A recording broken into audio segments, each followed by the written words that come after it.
Muri ubu buzima abantu bahura n'ibintu byinshi, ibibahuza, ibibatandukanya, gusa impamvu zagatandukanyije abantu nizo nkeya kurusha izakabahuje. Mbega bivuze ngo ibihuza abantu nibyo byinshi. Iyi ni inkuru y'urukundo irimo umukobwa witwa Grace ndetse n'umusore witwa Jeff. Grace yari umukobwa ukunda gusenga, w'umuririmbyi aho asengera, ufasha abandi, mbega w'icyitegererezo mu mico no mu myifatire, mbega yari nta makemwa, yari umukobwa w'icyitegererezo muri karitsiye yabagamo. Hakaba kandi hari undi musore nawe witwa Jeff. Jeff yari umusore nawe ukora cyane, wiyitaho, uzi kubana neza n'abandi, mbega ntacyo yari atwaye.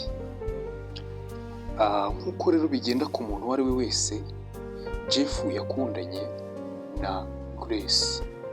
Grace nk'uko twabonye ko yari umukobwa ukunda gusenga, Jeff we ibyo ntiyabikozwaga. Mu bintu byose yakoraga, yabikoraga neza pe, ariko gusenga ntubimubwire. Mu majoro menshi atagira ingano, Jeff yagendaga abwira Grace ko azamukunda, bakabana mu bwubahane ndetse no mu cyizere gikomeye. Ariko Grace yagendaga yibaza ati, uyu muntu niba adasenga, mbese ibi bintu bizashoboka? Ko njyewe nsenga, mbese nzabana nte n'umuntu udasenga? Ariko akagenda agira icyizere yuko umunsi umwe Jeff azahinduka. Baganiraga ko bazabana, Grace akabyumva, ariko akumva hari ikintu kiburamo. Icyo nta kindi, Imana. Grace yibazaga uburyo we azabana n'umuntu utabasha kwizera Imana muri ubu buzima. Akumva ni ikibazo gikomeye. Iyo Grace yabimukozaga, Jeff yavugaga yuko biriya ari iby'abantu b'indushyi, babuze uko bagira, ubuzima bwananiye, mbega b'imburamukoro. Akamubwira ati, rega ntiwaba ufite icyo ukora ngo wirwe mu masengesho nk'aho wabuze icyo ukora. Jeff rero ntiyari azi ibanga riba mu gusenga ndetse no kwizera Imana. Gusa uko iminsi yagendaga ihita, niko Grace yagendaga yijujuta mu mutima, ariko agakomeza kumukunda, ahari yizera ko azahinduka. Umunsi umwe yagiye ku rusengero arasenga ati, Mana, niba uriya ari we wanjye, ibi bintu bibemo, ahinduke, noneho nanjye umutima wanjye utuze. Gusa aho kugira ngo umutima we utuze, nyuma y'uko atashye, umutima we wagumye kumuhagarara. Ibi rero byaje gutuma afata icyemezo gikomeye. Icyo ni ikihe? Yarahagurutse iwabo ajya kumusura.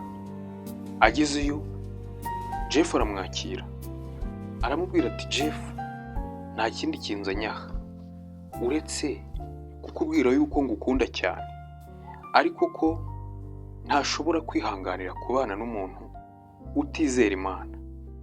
Jeff rero yagize ngo ni imikino, ndetse agira ngo umukobwa araza kwisubiraho. Gusa ubwo umukobwa yahagurukaga amaze kuvuga ayo magambo yuzuye amarira ku matama asohoka, Jeff yabonye ko ibintu biri seriye, ndetse nawe akwiye kugira icyo akora. Gusa kuko guhinduka ari urugendo, Jeff ntacyo yabikozeho. Ibyo rero byatumye atandukana n'umukunzi we. Gusa nyuma y'igihe, Jeff abitekerezaho, akajya yibuka ubuzima yabanagamo na Grace, akumva bwari bwiza. Ibi rero byatumye agenda ahinduka, cyane ko na Grace yamusengeraga avuga ati, Mana, ndashaka yuko uzamugenderera ukamuhindura rwose.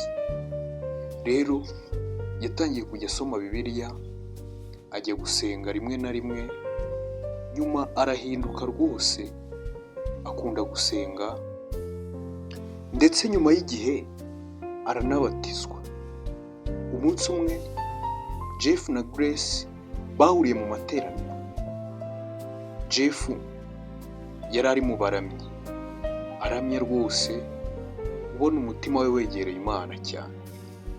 Nyuma y'amateraniro yahuye na Grace, barasuhuzanya, barishimirana, ariko ntibari bakibasha gusubirana ngo bakomeze urukundo rwabo. Gusa Grace yabonye ko Imana isubiza amasengesho yacu, nubwo bishobora gutinda bwose, ariko ntabwo bihera.